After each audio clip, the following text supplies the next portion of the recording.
está mirando. Buenas tardes a todos. Os voy a presentar la ponencia de Miguel Ángel García. Miguel Ángel fue antiguo alumno de SCUNY, de la promoción del 2002. Fue alumno mío, por eso está aquí, uno de nosotros también. Ha vivido la experiencia educativa pues, de diferentes maneras. Ahora está liado con este tema de la neurociencia. Ha estudiado pedagogía también. Y bueno, pues nos va a presentar, aparte que nos va a presentar su libro, Neuromatemáticas en Educación Física, nos va a hacer también algún tipo de propuesta práctica, ¿verdad? Para que, bueno, pues sea esta ponencia un poquito más llevadera. Ya sabemos que son horas que queréis iros a comer y demás, pero yo creo que va a ser muy interesante, va a ser provechosa y le vamos a sacar su jugo, ¿vale? Así que agradecemos a María el habernos dejado la biblioteca para poder hacer esta ponencia. Gracias. Y nada, os dejo con él para no dilatarlo. Muchas gracias a María, ¿vale?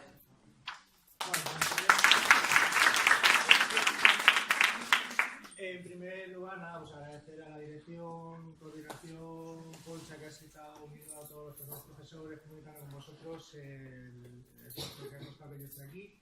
Y bueno, pues comunicar ahora, yo soy una alegría que 15 años después, aparece un suspiro, pero son 15 años ya lo que tarda en volver aquí, ¿no? Bien, vamos a tener para una horita y 5 como mucho, ¿vale? Ya sé que estáis cansados, tampoco hablar del mismo tema es productivo. Y bueno, ¿quién soy yo? ¿Qué es lo que hago? ¿Y por qué estamos aquí? ¿Qué es lo que nos va a pasar en la próxima hora, no? Pues como bien decía Antonio, yo llevo en el mundo de la educación ya 15 años en activo, siempre he estado ligado al ejercicio, al mundo del deporte, en el caso del atletismo. Y bueno, siempre me encontré con los 158.000 millones de resultados que puedes encontrar en el Google de, bueno, ejercicio físico, actividad física y rendimiento académico. ¡Pum! Salen 8.000 millones de resultados. Pero realmente una respuesta que uniera el ejercicio, la actividad física, motriz con rendimiento académico, no había nada en esa, no había una línea de unión. Entonces, pues bueno, por una serie de coincidencias se me encargó un trabajo y bueno, pues tirando de hilitos, investigando, moviendo unos cuantos centenares de folios de bibliografía después, lo que hay entre esa línea de unión entre el ejercicio y el rendimiento académico es el cerebro. Lo que nos pasa es el cerebro. Todo lo que nosotros hagamos va al cerebro, todo lo que nosotros sentimos va al cerebro, todo lo que nosotros practicamos, ejercitamos, va al cerebro. El movimiento es la base de una cognición desarrollada. Es así de sencillo. Hay algunos autores que son un poco más radicales en esto y llegan a afirmar que tenemos cerebro porque nos movemos, de la misma manera que nos movemos porque tenemos cerebro. Lo uno sin lo otro es indisoluble. Yo no soy tan radical, pero bueno, razón no les falta. Siempre que empezamos una exposición sobre neurociencia, siempre que se habla sobre el cerebro, todo el mundo entendido en la materia, todo el especialista que se dedica a hacer esto con mucho más nivel que yo, siempre empieza por lo mismo. Falsas creencias, datos erróneos que tenemos sobre el cerebro, ampliamente aceptados, pero que son total y rotundamente falsos. El nuevo movimiento de la neurociencia está desbancando una serie de mitos, está replanteando teorías, sobre todo con la psicología, que hasta ahora estaban comúnmente aceptadas. Todo eso se está reformulando. ¿Por qué? Porque ahora hay unas nuevas metodologías, una nueva tecnología sobre todo, para analizar la fisiología cerebral, el funcionamiento de cómo funciona, de cómo se comunica el cerebro entre sus partes, cómo interacciona en sí mismo, que está desbancando algunas cuestiones aceptadas por otra serie de cuestiones. La ciencia es así, una cosa es cierta hasta que deja de ser. No pasa nada, no vamos a menospreciar o a atacar la psicología, de luego le debemos muchísimo, le vamos a seguir debiendo mucho, pero como parte de la ciencia hay que reformularla cada cierto tiempo. Hace unos años el proyecto BRAIN del presidente Obama, por cierto tiene un madrileño a cargo, generó una gran inversión, un gran desarrollo tecnológico. Siempre que hay dinero, la tecnología va por detrás, ¿vale? Todas las empresas, toda la industria tecnológica siempre va allí donde hay dinero. En este caso se metió mucho dinero al estudio del funcionamiento cerebral y eso ha hecho que, uno, el resto de gente se agrupara en las investigaciones de manera paralela a lo que se estaba haciendo en Estados Unidos y que todo el mundo empezara a trabajar en red. Aparte, un desarrollo tecnológico nos permitía analizar lo que le estaba pasando al cerebro in vivo. Antes, para tener datos del cerebro, había que esperar a que un sujeto se muriera y hacer filetitos a aquel cerebro. Ya se fuera un mono, ya fuera una persona. Y eso estaba muy bien a nivel anatómico, la geografía cerebral la teníamos perfectamente asimilada, pero el funcionamiento no es tanto. De hecho, la meta del proyecto Brain es llegar a establecer el funcionamiento de 1 millón de neuronas, teniendo en cuenta que el cerebro humano tiene en torno a las 86.000 millones, pues vemos la cantidad de dinero que está destinando realmente para cubrir la punta del alfiler. ¿Vale? Una punta muy valiosa, por otra parte. Pero bueno, volvemos al tema de los neuronitos, falsas creencias. Este es de los más comunes. Solo usamos el 10% del cerebro. Ha habido hasta una película hace pocos años de esto. Se usa todo. Sí es cierto que no todo en todo momento, pero se usa todo. ¿Vosotros creéis que un órgano que consume en torno al 20% del oxígeno y el 50% de la glucosa, la evolución va a permitir que esté ahí sin hacer nada? No hay cosa que tenga menos compasión en este universo que la evolución. Ser vivo que no se adapta, ser vivo que desaparece. De los seres vivos que se adaptan y se mantienen, lo que usan lo mantienen o lo potencian y lo que no lo pierden. Lo que no se usa se pierde. A nivel evolutivo es una cuestión que está ya más que contrastada. Hay diferentes partes en el cerebro, como digo, no funciona todo siempre, pero todo tiene su funcionalidad. De esas 86.000 millones de células, hay otros 86.000 millones de células glía, que son las que complementan, las que sirven de sustrato, soporte y protección a las neuronas, que son las encargadas de pensar, y que se encargan de que las neuronas hagan eso, se encargan de los procesos mentales que generan pensamiento y cognición. Se usa todo. Otro que ha hecho bastante daño porque es muy determinista. No, yo es que soy holístico, yo soy bohemio, yo soy artista, a mí no me hables de ciencia, no me hables de números. Esto todavía hay gente que lo tiene a capa y espada defendido.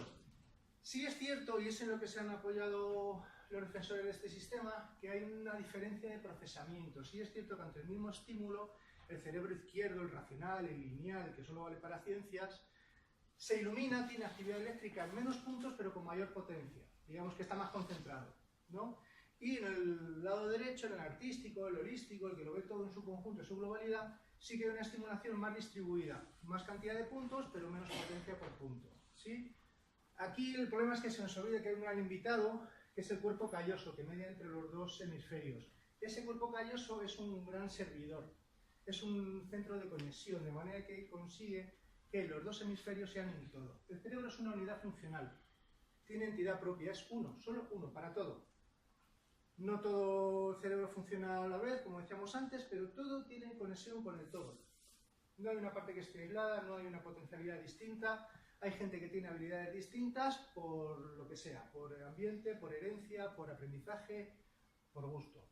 Pero no hay ningún dato fehaciente, ni ningún estudio estadístico, ni ninguna publicación científica que avale estos datos. Esto es una de las cosas que ya se están empezando a desmontar, y esto ha hecho bastante daño hasta hace muy poco. Yo siempre que criticamos esto, digo lo mismo. Un mal sistema siempre es mejor que ninguno. ¿Por qué digo esto? Porque normalmente esto es una realidad que os espera. O sea, vosotros serán una etapa muy bonita, sois universitarios, eso se acaba y luego empieza otra. No será más fea ni más bonita, será distinta. Todavía muchos de nosotros, los profesores que estamos en activo, trabajamos agarrados a un libro, abrazados a él. Muchos. Esto no tiene por qué ser necesariamente malo. Hay otras cosas que ofrecen ventajas y en esta profesión hay que ser muy ecléctico, hay que coger lo que funciona, las poquitas cosas que funcionan, ir mezclándolas, ir utilizándolas, ir montando un gran esquema que es pues, una clase, un curso, una asignatura. El problema de estos sistemas es que primero no tienen base científica ni estudio que lo demuestre. Ventaja, que un reloj roto da la hora bien 2 veces al día, y esto es en lo que se basa. Tú ahora mismo hay niños que se establecen zonas visuales, me he ido. Cuando un profesor que está agarrado al libro, que está muy metido en la faena y tiene pocos tiempos de evaluación, tiene pocos tiempos para pensar, la metacognición, el metaanálisis de lo que está haciendo, analizar el análisis, el coger perspectiva de su grupo. ¿Por qué Manolito lleva haciendo las mismas cosas mal desde hace 6 meses? Pues porque probablemente con Manolito llevas haciendo las mismas cosas tú desde hace los mismos 6 meses. Ese tipo de reflexión, normalmente un profesor que está con el tiempo, con el agua al cuello, que no llega, que tiene que acabar un libro, porque hay que justificar también que se ha comprado ese libro, que esa es otra. Cuando en un sistema de trabajo simplemente es explico, trabajamos, evalúo y tomo decisiones, si es que tengo tiempo para todo eso, no hay un sistema real, hay un proceso de trabajo, que no es un sistema. Cuando alguien viene al colegio y nos vende este tipo de cosas, ¿qué sucede? Que lo primero que te implanta son 2 momentos que ya no tenías, uno de evaluación previa y de evaluación intermedia o posterior. El pensar en qué grupo tengo, cómo lo voy a hacer, sí, está por ley, hay que hacerlo, pero luego en el fondo realmente no se hace. Cuando alguien viene al director de conciencia de que estos tiempos hay que establecerlos, ya directamente estamos ganando. Porque ese tiempo de pensar sobre lo que estoy haciendo, pensar sobre el sistema de lo que yo hago, pensar sobre la generalidad de mi grupo, normalmente es un tiempo que el profesor no dispone de él. Y esto hace que evoluciones, esto hace que mejores. Te venden, te ofrecen una prueba por la que cual tiene preferencia visual. Y ya te identifico este niño como visual. Es que visualmente la información llega mejor, tiene preferencia por... De la misma manera con el auditivo y con el kinestésico a nivel de manipulación, de movimiento. Esto, si lo exageramos un poquito, si hacemos lupa, como todos vemos los errores, ¿verdad? Vamos a ver. Manolito es visual. Entonces, ¿qué hacemos? ¿Le ponemos tapones en los oídos para no interferir con su vía menos preferida, que es la auditiva? Es surrealista, no lo hacemos. Con el auditivo le ponemos un antifaz para no distraerle mientras me muevo por la clase. Y con el kinestésico todo el día corriendo, moviendo, tirando cubitos para hacer las cantidades o las unidades. No se hace. Ni vas a tener 3 desdobles para llevarte a los niños a 3 aulas distintas, porque directamente cuando tengas juguetes, implementos que se manipulan, puedan moverse, se van a ir todos al kinestésico. No son todos. Les gusta jugar y moverse. Es su naturaleza. ¿Qué sucede? Que cuando tú te preocupas de esto, de tener un material visual, no vas a hacer un material visual, vas a emplear tu tiempo y lo vas a tener en la mesa de Manolito, ya que te lo has currado y tienes 5 de ese tipo o 17, lo vas a poner en un sitio donde se vea. Ya que te has trabajado un discurso, te has trabajado una manera de decir las cosas porque te preocupa Juanito, que es auditivo, no lo vas a hacer solo con Juanito o con los 4 o 5 que son como él, lo vas a hacer con la generalidad del grupo. Cuando tienes uno que es kinestésico manipulativo, o que te han dicho, mejor dicho, que lo es, vas a generar una serie de elementos. Voy a comprar unas piececitas de madera para las cantidades, voy a trabajarlo. Pero claro, voy a comprar 28, voy a comprar... No, bueno, pues compro 7 y hago grupos. Ya estás cambiando otra cosa. ¿Qué es lo que estás haciendo? Lo que estás haciendo sin darte cuenta es generar un ambiente enriquecido de aprendizaje, donde tienes mucha más información visual que además ya has reflexionado y has preparado, no con los típicos carteles que hace todo el mundo, pones un cartel del tema, una flor, el ciclo de la agua, las estrellas, las constelaciones. Es un material que primero has tenido tiempo para elaborar, has justificado ese tiempo de elaboración y además estás enriqueciendo el ambiente. Ah, es que si utilizas este sistema mejora el rendimiento de los alumnos. No, lo que has hecho sin darte cuenta es enriquecer el ambiente de aprendizaje y ahí es donde se mejora, porque estás mejorando los diferentes canales de comunicación donde los conceptos llegan por diferentes ondas al crío. Esto no es verdad, ¿vale? Aquí es el único aspecto donde puede haber matizaciones. Sí es cierto que la curva de aprendizaje, la plasticidad, la velocidad y cantidad de aprendizajes que el cerebro es capaz de procesar y asimilar va descendiendo a lo largo de la vida. Sí es cierto que no por aprender en cantidad menos se aprenda peor. Se puede aprender hasta el último día de nuestra vida. Aprendemos con otras estrategias, aprendemos con otras habilidades y no somos tan permeables a nuevos conocimientos, pero nuestras habilidades ya aprendidas y estrategias nos hacen que podamos seguir adquiriendo con relativa facilidad. ¿Dónde se puede puntualizar? Sobre todo en el tema del bilingüismo, del área del lenguaje. El área del lenguaje se basa sobre todo en el área de Broca, que es donde se va a manejar el habla y esa se lateraliza, se acaba de consolidar. Normalmente a la izquierda en el caso de los diestros y a la derecha en el de los zurdos en torno a los 3-4 años. No por esto, no porque se aprenda el idioma después va a haber problemas ni grandes hándicaps, pero sí es cierto que una riqueza verbal y las habilidades ejecutivas relacionadas con dominar 2 lenguas, 2 matices del mismo concepto, que muchas veces hay veces que preferimos utilizar el concepto en inglés o en alemán o en chino que en castellano porque tienen afecciones diferentes, sí que nos da una ventaja cerebral y además a nivel de pronunciación y de habilidades finas del lenguaje sí que es importante realizarlo a los 3 años. Quitando esa salvedad, no hay por qué preocuparse. Los niños tienen que correr, tienen que jugar, tienen que saltar, y ya leerán, ya sumarán y ya harán de todo. Otro igual. Yo además que provengo del mundo deportivo, lo de la hidratación y el azúcar. Si estás hecho polvo porque has hecho las que no comiste, está claro que tienes que comer lo que quieras. Cuanto más sano, mejor. Agua. Mientras que el médico no te diga que tienes un problema, bebe cuando tengas sed y come cuando tengas hambre. No hay que preocuparse de más. No, es que hay estudios que dicen que cuando ya la sed ha aparecido, has perdido 5% de capacidad física. Yo entreno gente de alto rendimiento y es una cosa que tenemos ya desbancada desde hace tiempo. Si no te ha dicho el médico que bebas, si no tienes problemas de piel, si no tienes la boca seca, no tienes por qué beber.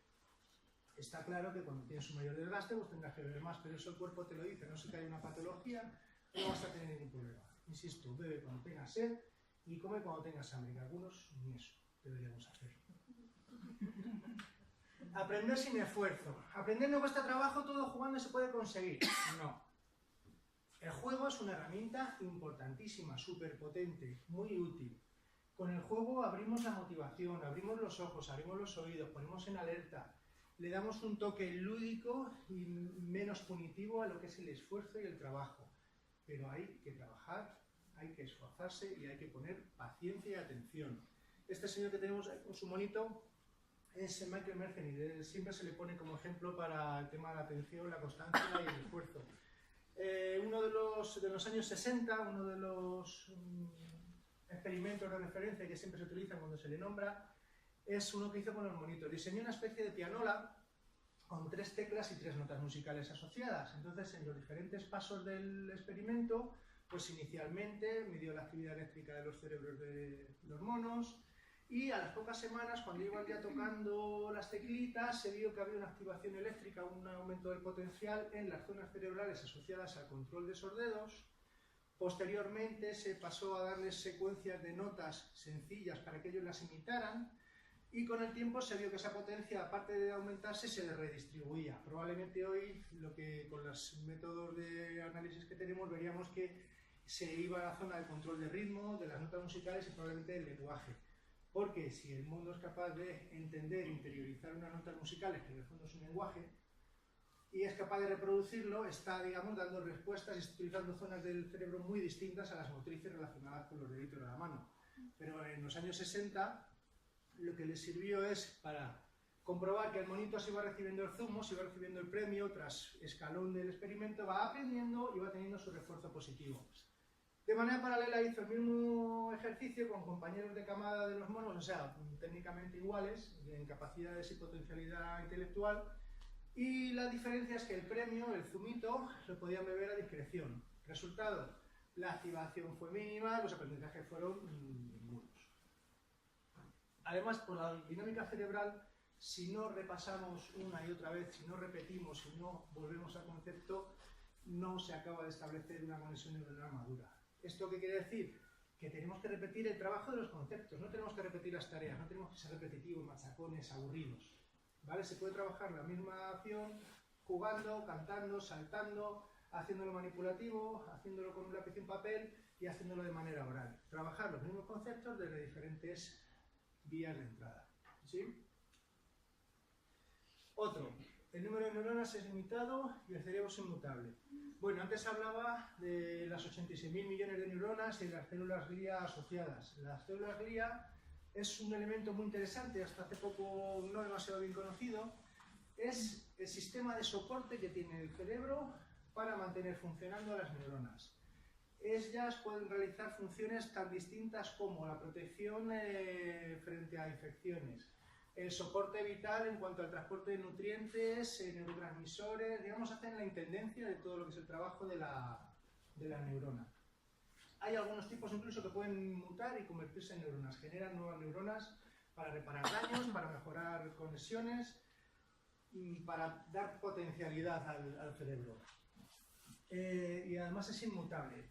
El cerebro cambia, el cerebro es un elemento plástico que se adapta, genera nuevas conexiones neuronales, no sé si en torno a 100.000 diarias. No son demasiadas si tenemos en cuenta los números generales, pero son 100.000. Aquí siempre hay un ejemplo del neurocientífico Álvaro Pascual Leone, que está trabajando en Stanford ahora mismo, está investigando incluso estimulación cerebral en diferentes zonas para conseguir mayor concentración, atenuación de los efectos de la hiperactividad. bueno, está en ese campo, en aplicar corrientes, en aplicar magnetismo, en aplicar diferentes tipos de radiación y medir la incidencia que tiene sobre cerebros activos humanos, ¿vale? Bueno, pues este hombre lo que hizo hace 5 años fue coger una serie de individuos total y absolutamente normales, sin ninguna patología, sin ningún mérito extraordinario, y les privó de visión. Les puso un antifaz y se tiró con ellos 5 semanas. A la segunda semana, y luego hacían tareas manipulativas. A la tercera semana, segunda, ya había cambios de impulso eléctrico y de actividad cerebral en la zona de la corteza visual, que está en la nuca. Ya había activación cerebral para tareas manipulativas, tareas que normalmente pertenecerían a la corteza motriz, a la corteza sensorial, a la corteza auditiva, pasaban a entrar parte a la que estaba empezando a dejarse de utilizar. En la potencialidad perdida de no tener la visión funcionando, era absorbida por áreas de la corteza visual para mantener actividad. Él mismo cambia, él mismo se adapta, él mismo genera zonas donde pueda aumentar su capacidad de funcionamiento. Esto a las 2 o 3 semanas se les retiraba el antifaz, recuperaban la visión y estos efectos de hiperestimulación eléctrica desaparecían. O sea, se volvía a readaptar a la situación de visión normal.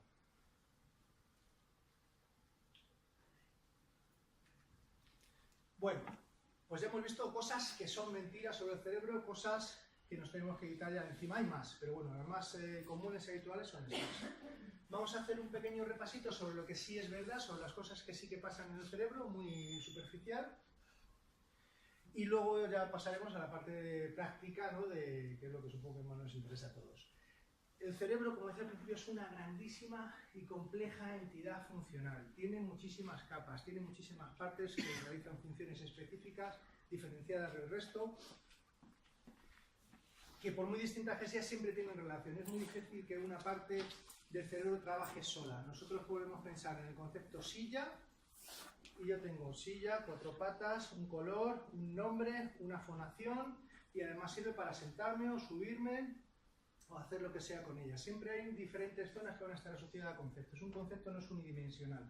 Pues todas esas diferentes dimensiones que puede tener cualquier tipo de concepto hacen llamadas, reflejos a diferentes zonas cerebrales. Todo eso va ponderado a la zona prefrontal, que es la que se encarga de las funciones ejecutivas, y con toda esa información disponible se toma una respuesta y se elabora una acción. Perdón. Bueno, este dibujo es de la teoría de Land del 68, en el que, bueno, pues hace una diferenciación, una estratificación en 3 pisos de lo que es el cerebro humano. El piso inferior, el de abajo, el cerebro reptiliano, se llama reptiliano no porque lo tengamos en común con los reptiles. La estructura cerebral es bastante parecida a casi todos los animales, con sus diferencias morfológicas, pero más o menos las piezas con sus alrededores vienen siendo prácticamente las mismas en todos. Se llama reptiliano porque lo conservamos desde que éramos reptiles, o sea, pasó el paso a reptiles, pequeños mamíferos, grandes mamíferos, seres humanos. ¿Vale? Y básicamente no ha cambiado su funcionamiento, que es el sistema automático del cuerpo, control de corazón, control térmico, control de la respiración, equilibrio, funciones automáticas, el piloto automático de nuestro cuerpo. Y comunicación con los pisos superiores de toda la generalidad del cuerpo. En el segundo piso tenemos el cerebro límbico, es el epicentro de toda la actividad que como profesores vamos a tener con los chavales. Los protagonistas del cerebro límbico son 2. Uno, el hipocampo, que aparte de ser un gran conector de todas las áreas cerebrales, va como los manillares de una bici de carreras, va recorriendo toda la zona interna del cerebro y pone en contacto casi toda la dimensión de la corteza superior. Es donde se almacena la memoria a largo plazo. Realmente el centro del aprendizaje. Lo que no se recuerda, lo que no se almacena, se olvida, por lo tanto no se puede llamar aprendizaje. ¿Vale? Y la compañera, la copiloto, la amígdala cerebral. Esta amígdala se encarga de poner una estampa, un sello emocional en cada recuerdo. Todo lo que nosotros recordemos, bueno, malo, regular, va a tener una estampa emocional. Yo, por ejemplo, no me olvidaré jamás el primer día que descubrí lo que pasa con las ortigas. Tenía 7 años... Iba de vacaciones a Galicia, lo primero que hice al salir del autobús fue aterrizar con mi cara sobre una ortiga. Yo no sabía lo que eran las ortigas, no se me ha olvidado. Tengo ya 40. Estampa emocional, intensidad del momento y sensaciones. Todo va a tener una estampa emocional, todo. Todo. Por eso hay cosas que me gustan, cosas que no me gustan, cosas que relaciono con motivación positiva o negativa. La amígdala es muy importante porque además regula el sistema... Bueno, me he ido, zonas cerebrales, lo que estaba contando. Todo va unido a la zona prefrontal, que es la que decide, la que toma decisiones, donde tenemos almacenados y gestionamos los convencionalismos sociales, lo que está aceptado o no aceptado, lo que debo hacer o no, todo lo que es el conjunto de decisiones finales, ¿sí?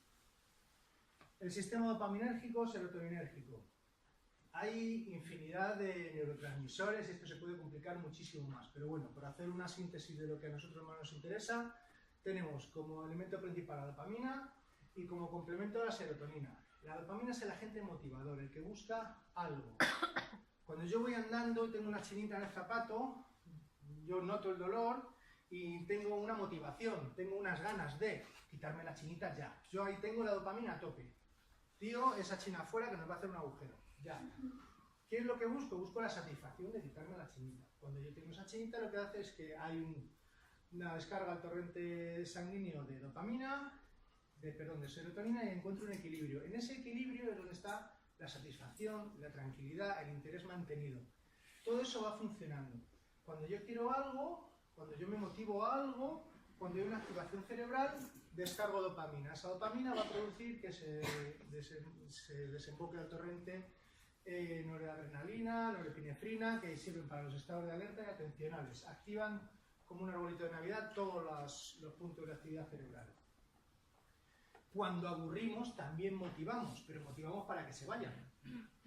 Es el efecto de doble filo de la dopamina, es el agente motivador, pero no motivador para hacer lo que yo quiero hacer, no, es el agente motivador para hacer algo. Si yo tengo un ambiente afectivo en clase positivo, si yo les estoy manteniendo con un discurso o con un movimiento o con giros en la dinámica de la clase, les estoy manteniendo atentos, estoy regenerando su ciclo dopaminérgico, estarán motivados en hacerme caso.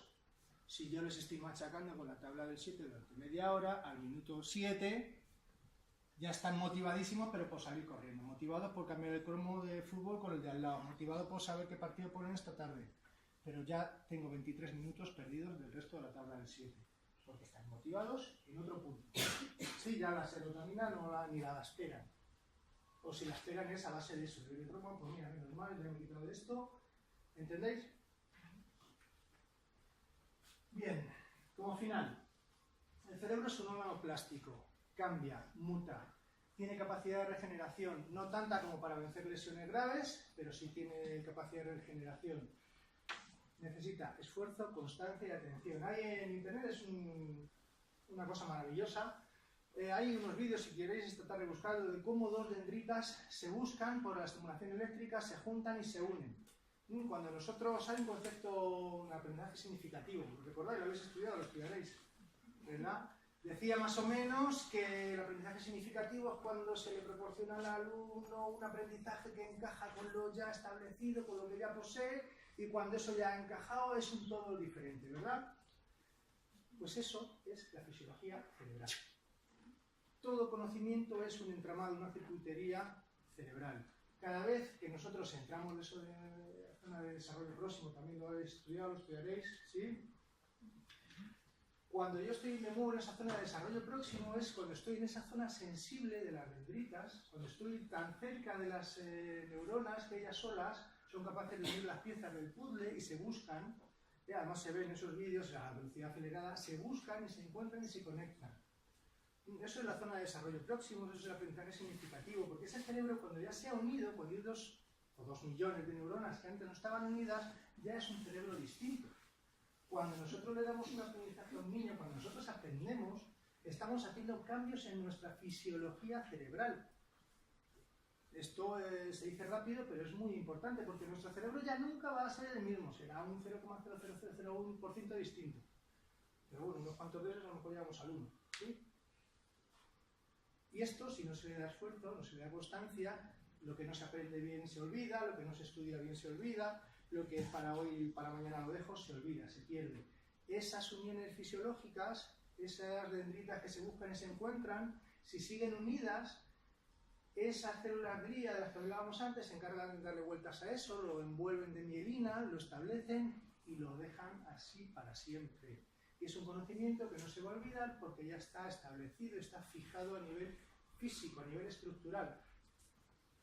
¿Vale? Neurogénesis y su relación con el ejercicio. Este es el eje de todo mi trabajo, de todo lo que yo vengo funcionando. Hay unas sustancias que se llaman neurotrofinas, que se segregan en gran cantidad en la musculatura, en el hígado, en los riñones, que se producen cuando hacemos ejercicio. Preferiblemente aeróbico y de intensidad moderada vigorosa. Esto, en el torrente sanguíneo, se comporta como hormonas. Cuando son capaces de traspasar la barrera hematoencefálica, que es una especie de muralla china que tiene el cerebro para que no le entren infecciones y cosas de estas, se comportan como neurotransmisores y como sustancias como tienen muchísimas tareas. Entre ellas, llegar a zonas objetivo y mandar la señal de que células glia se conviertan en neuronas, generar neuronas nuevas, neuronas de crecimiento. Cuando esto se hace de manera continuada, se producen mejoras en lo que es el tamaño del hipocampo. Esto está demostrado ya, ¿vale? No está científicamente demostrado. Gente que hace ejercicio tiene un hipocampo en torno a un 5 y un 7% mayor. Eso es un 5 o un 7% más de disco duro de aprendizajes que tenemos disponibles ahí. Actividades de tipo memorístico, actividades físicas y sobre todo actividades combinadas que implican movimiento con aprendizaje, inciden muchísimo más en esta práctica. Aquí siempre se pone el ejemplo de los taxistas de Londres. Los taxistas de Londres, que es una ciudad complicadísima para circular, tiene además unos exámenes alucinantemente difíciles para superar, tienen un hipocampo extremadamente grande viene siendo de más del 10% en según qué zonas. Esto es primero porque tienen una comunicación con su corteza motora para el cálculo de espacios y de dimensiones muchísimo mayor que el resto. La memorización de planos, esquemas, rutas y alternativas es importantísima. Este trabajo hace que tengan un hipocampo un 10-12% mayor que el resto. El ejercicio continuado incide. Conectividad neuronal provocada por acciones combinadas. La potenciación de las funciones ejecutivas, de lo que es el control de las decisiones, el control de las ejecuciones que estamos llevando a cabo en un momento dado, se ve beneficiado por dos cuestiones. Cuando nosotros estamos moviéndonos, estamos utilizando la corteza motora, estamos utilizando la corteza visual, auditiva, estamos utilizando equilibrio, estamos utilizando una gran cantidad de zonas cerebrales por el movimiento propio.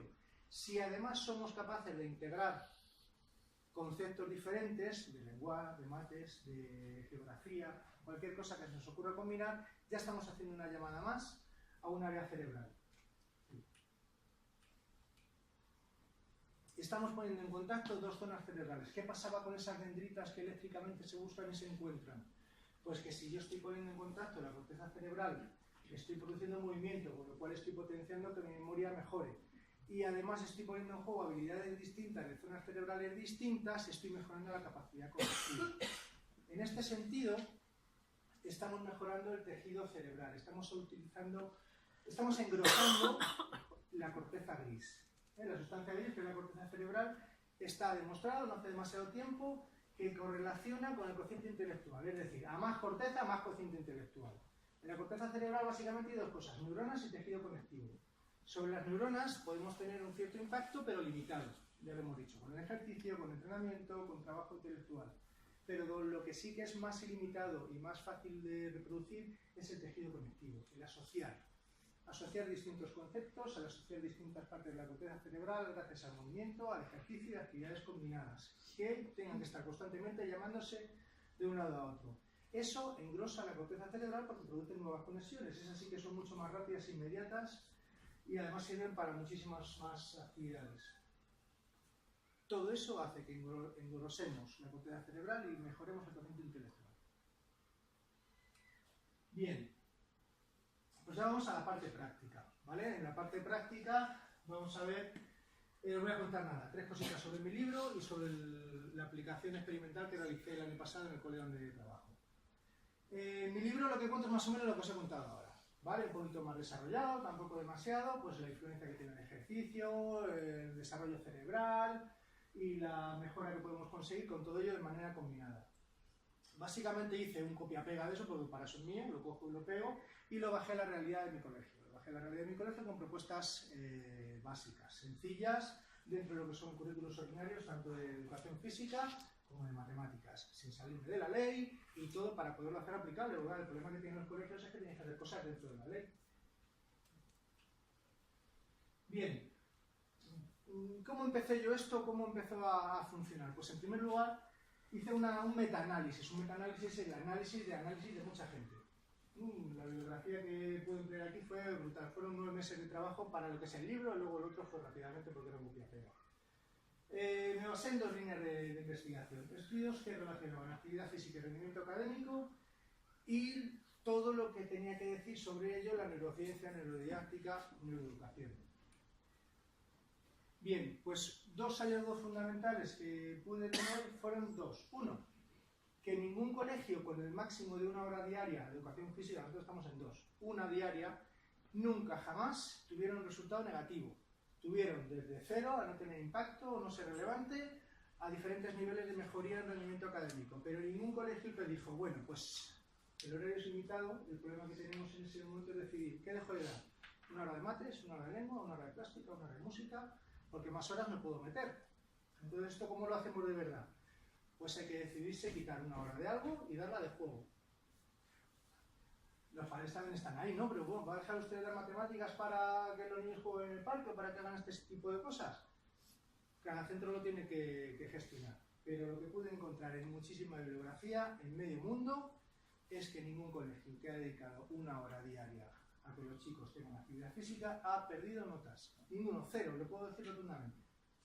Lo que sí también encontré es que todos aquellos centros que, aparte de hacer esto, planificaron, evaluaron y dieron un seguimiento y constancia a estos programas de actividad física, cuanto mayor es el nivel de planificación, desarrollo, control y evaluación que llevaron, más eran los resultados, mejores eran los resultados académicos obtenidos. Constancia, esfuerzo, actividades combinadas. Bien, los objetivos, bueno, ya lo hemos hablado antes, dopamina, adrenalina, serotonina. ¿Algunos habéis estado en prácticas este ciclo? Están todos, ¿no? Sí. Bien, ¿qué pasa cuando llega el profe de Educa a clase? Se vuelven locos, eres el rey del mundo. Ya les puedes llamar lo que sea, que te van a querer igual. Tú a lo mejor ya si toca correr o hacer algo que no le gusta, ya la cosa puede cambiar. Pero en ese momento el profe de Educa es el rey, es el momento mágico del día. Ya tienen la adrenalina, la noradrenalina y la dopamina a tope. Es el momento ideal para, de manera lúdica, poner en contenido lo que están trabajando en mates, lo que están trabajando en lengua, hacer algo complementario. Es un momento ideal, tienen ya la ventana abierta, por ahí puede entrar cualquiera. ¿Qué se potencia a nivel a largo plazo? Pues vamos a activar la implicación de diferentes zonas cerebrales, mejora de la conectividad neuronal y neurogénesis asociada al ejercicio. Estos son los objetivos que se plantean tanto en el libro como en el proyecto experimental que tuvimos. Los objetivos: mejorar la motivación y la actitud. Esto es fundamental. Yo me acuerdo, esto lo aprobaron en septiembre, lo llevamos inspección en octubre, pues empezamos en noviembre, o sea, fue un experimento un poco tardío en el curso escolar. Pues en enero llovía, hacía un día gris, era lunes a primera hora, y yo estaba dando clases de matemáticas. Y bueno, pues estaba Francisco con sus moscas, a lo suyo. Y claro, el problema de esto es que el compañero le dio con el codo y le dijo: oye, Francisco, que esto lo vamos a jugar el jueves. Esto lo vamos a jugar el jueves. Tío, espabila, que esto va mal ya. El jueves no van a sopas con ondas, sino espabilas. La motivación ya entrada. Le hemos dado el giro. Ellos saben que están haciendo algo especial, saben que no es lo de siempre. Además es jugado, tienen 1 hora extra para jugar. Y es que esto lo vamos a jugar, esto sirve para jugar, tío. Eso en cambio ya lo conseguimos. Aumentar las medidas de manipular contenidos. Si yo bajo al patio de recreo, si yo bajo al gimnasio y vamos a jugar las cosas, las vamos a manipular, vamos a saltar con ellas, vamos a hacer cosas, juegos sobre todo, donde lo que me está enseñando el pesado de la pizarra, luego le puedo dar salida, estoy dando un valor añadido a lo que me explica el pesado de la pizarra y a lo que yo estoy aprendiendo, porque luego también me sirve para jugar. Y si ya le podemos dar una aplicación a la vida real fuera del colegio, pues ya insuperable. Aumentar el tiempo dentro de la educación física. Nosotros sacamos del horario de matemáticas una horita. En principio fue un proyecto limitado, pero bueno, empezar por el principio siempre cuesta y poco a poco. El aumento es neto, o sea, de 2 horas pasamos a 3, es un aumento del 50% de actividad física. Eso lo conseguimos. Mejorar los resultados, mejoraron y mejorar la salud del alumnado. Y lo del medio y largo plazo, pues bueno, lo que hemos visto por la teoría, y luego el tema del sobrepeso y la actividad, que sí que está demostrado también que con el aumento de la actividad moderada y vigorosa, pues los niños con sobrepeso pues se reduce su incidencia. ¿Cómo lo implantamos? ¿Cómo lo hicimos para que fuera esto traducible a la realidad, aceptado por inspección y útil? Bueno, pues aquí básicamente hicimos lo siguiente. Teníamos una programación anual aprobada por inspección de educación física, teníamos una programación anual aprobada por inspección de matemáticas. Las maridamos. ¿Qué estamos haciendo en la unidad 1, el día tal, en matemáticas? ¿Qué estamos haciendo ese mismo día en educación física? ¡Pum! Pues lo juntamos. Buscamos un juego, buscamos una actividad que dentro de los contenidos de educación física podamos introducir, podamos mezclar, podamos hacer jugable contenido en lo que se está trabajando en matemáticas. 1. Mantenemos la temporalidad. 2. No tocamos las programaciones. 3. No interferimos con lo que se está haciendo, provocando, adelantando aprendizajes o repitiendo cosas que ya se han visto. O sea, va todo lineal, único, dentro de los límites del tiempo y sin tocar programaciones ninguna. Le gusta a los niños, nos gusta a nosotros porque trabajamos y reforzamos una vez más lo que estamos viendo en las 2 áreas y sobre todo, y lo más importante, a la inspección le gusta también. Siempre está ahí. Estrategia de uso. Está también científicamente demostrado que tras un ejercicio moderado vigoroso, el cerebro, todas estas ventajas y caldo biológico y neuronal que tenemos ahí se hiperactiva a las 2, en torno a las 5 horas de haber hecho ejercicio. Pues está claro, hay que buscar un día en el que no tengan educación física para que no tengan un día doble y luego 4 de nada. Hay que buscar un día que además tengan matemáticas a primera hora, lo cual es fácil porque normalmente los directores de centros suelen meter ahí unas horas fuertes. Y ya está, un día que no tengan educación física y cuanto antes mejor.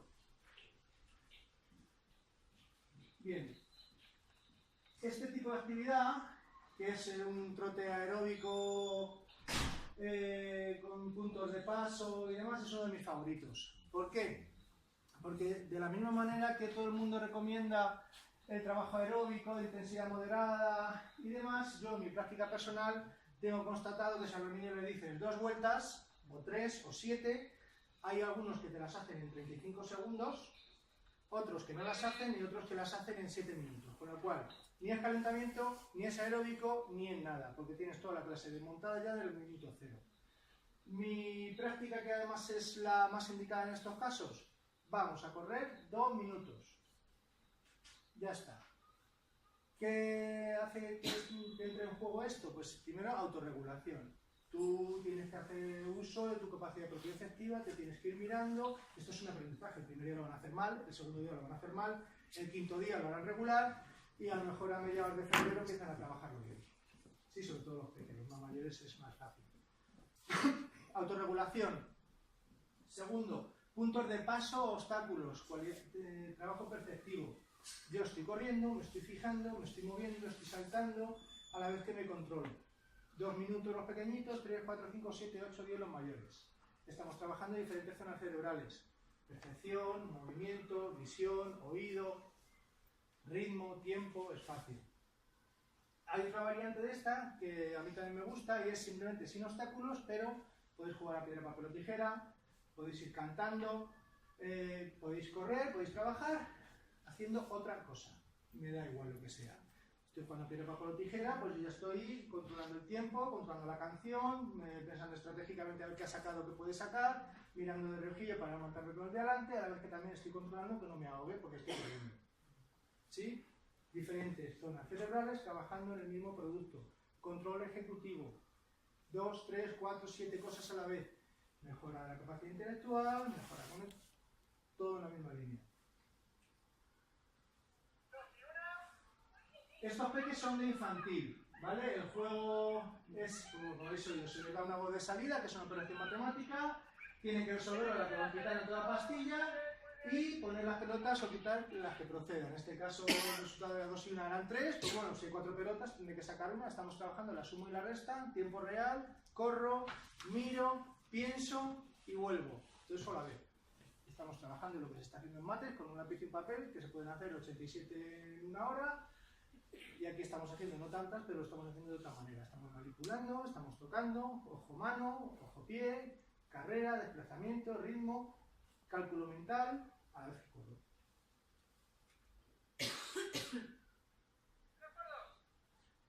Una actividad parecida, aquí tenemos bueno, un trabajo de equilibrio, solamente elementos elevados, 3×2, estos niños son de segundo, estamos trabajando las tablas de multiplicar.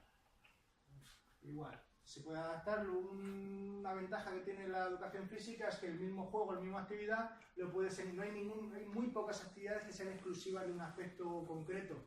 El mismo juego te puede valer de equilibrio, te puede valer para desplazamiento por el espacio, te puede valer para juegos de presentación y contacto, te puede valer para actividades colaborativas. Aquí, ya llegados a este punto, teniendo claro todo lo que hemos hablado, el límite es la imaginación y conocimiento de cada uno. Si no te sabes muchos juegos, te compras un libro, que los hay, lo buscas en internet y el resto es echarle horas imaginaciones.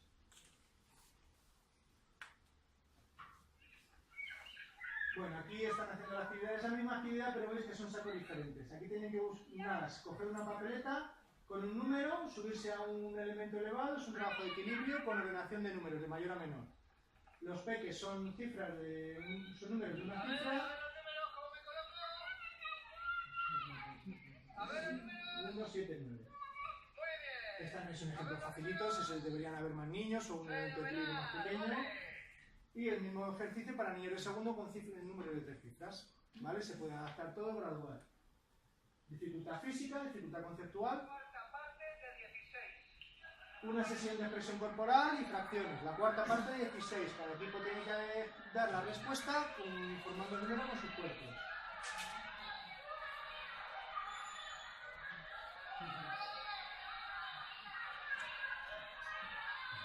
Esto vale para forma corporal, vale para actividades colaborativas, puede servir para unidad de presentación y contacto. A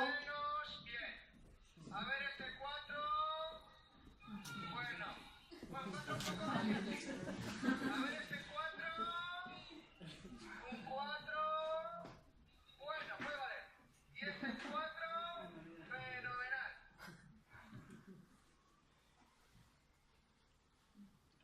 Bueno, lanzamiento y suma para los peques. Cada cono tiene un valor numérico, pues bueno, se trata de tirarlo, acertarlo en los más difíciles y sumar al máximo.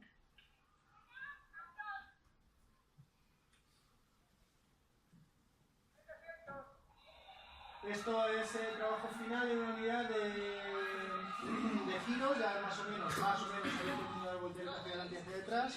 Y en matemáticas, uno de los contenidos que estaban trabajando era la unidad seguida de ceros, en este caso de 3.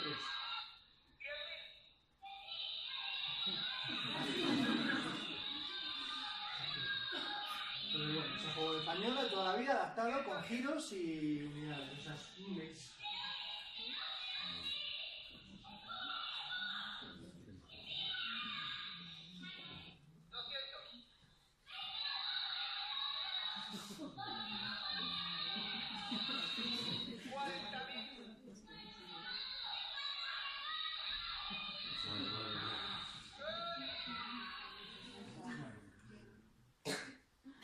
Son ejemplos, hay miles. En el libro hay 80 fichas de juegos por niveles. Aquí estamos trabajando en coreografía, estamos mirando una polka y fracciones y conseguir el número decimal a través de fracción. Muy bien, vamos a ver. 24 entre 100, 24 entre 100, 24 entre 100, 24 entre 100. Perfecto, ¿quién fue el primer equipo?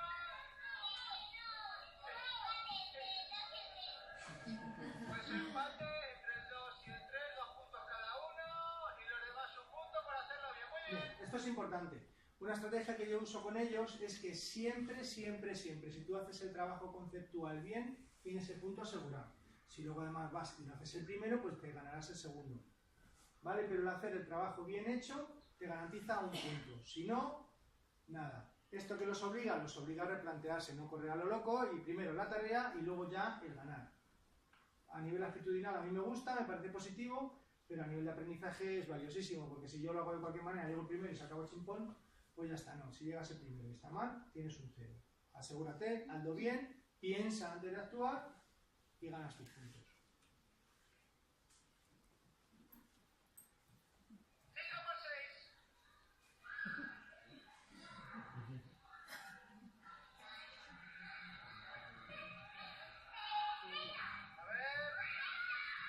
Igual, este juego se puede graduar. Al principio puedes dejar que el equipo responda en el tiempo establecido, que es hasta que llega el primer tronquito.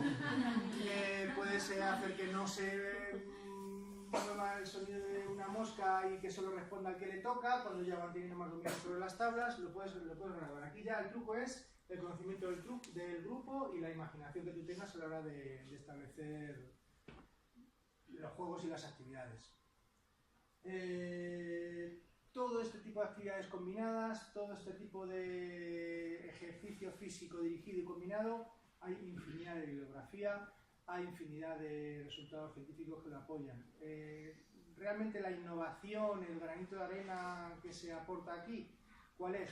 Pues el tener una batería estructurada de ejercicios, el tener una programación anual que trabaja este tipo de elementos y el análisis posterior. Nosotros cuando lo evaluamos, al final del proyecto, en junio, pues bueno, vimos que en algunos cursos tenía un impacto más reducido, pero bueno, en media estábamos ganando un cuarto de punto porcentual. Esto en principio puede parecer poco, pero es como de los intereses de las hipotecas, ¿no? Un 3% no pasa nada, un 3% luego hay que pagarlo. Un 3% año a año, un cuarto de punto anual, sirve para que después de 6 años ese punto y medio que pierden casi desde primero no se pierda y acaben de otra manera. Acaben con otra salud, acaben con otra estimulación cerebral, acaben con otras notas, le damos rendimiento académico, pero en el fondo son notas, por muy feo que nos pueda parecer decirlo, que lo es. Y esto en una experiencia de 6 meses de aplicación, con 3 profesores, de los cuales 2 pues bueno, fueron entrenados sobre la marcha, o sea que bueno, con sus deficiencias, tiene un resultado pues aceptable. Aceptable para continuarlo y dar el salto al mantenerlo en el tiempo, porque igual todas estas actividades, como decía al principio, si son mantenidas en el tiempo, controladas, evaluadas y repensadas, al final aportan beneficios. Un resultado no esperado que nos encontramos fue que los 3 cursos que participaron, el primero, el tercero y el quinto, donde trabajamos, al final del curso pudimos observar que había un 16% menos de ausencias por enfermedad, por diferentes tipos. Un 16% demasiada cantidad de niños que no han faltado a clase por estar malitos, como para tomarlo como coincidencia. ¿Vale? En 6 meses de trabajo y con 1 horita más a la semana. Hay que tener en cuenta que las cifras oficiales dicen que el 80 y tantos % de la actividad física que hace un niño hoy día es en el colegio. Si ese 80 y tantos % ya le estamos dando 1 horita más, imaginaos el impacto tan grande que tiene solo 1 hora semanal de trabajo físico. Si ya fueran 2 o 3, no tiene que pensar. Muchos millones, mucho dinero, mucho presupuesto se está destinando a prevención, a reparar daños, a investigación en hospitales, no hay medicina ni arsenal médico que pueda equiparar lo que el ejercicio le da al cuerpo. Todo lo que se agrega al organismo, todo el beneficio biológico que conseguimos a través del ejercicio, no hay en el arsenal médico nada que se le parezca. Es así de sencillo. Bueno, pues hasta aquí ya.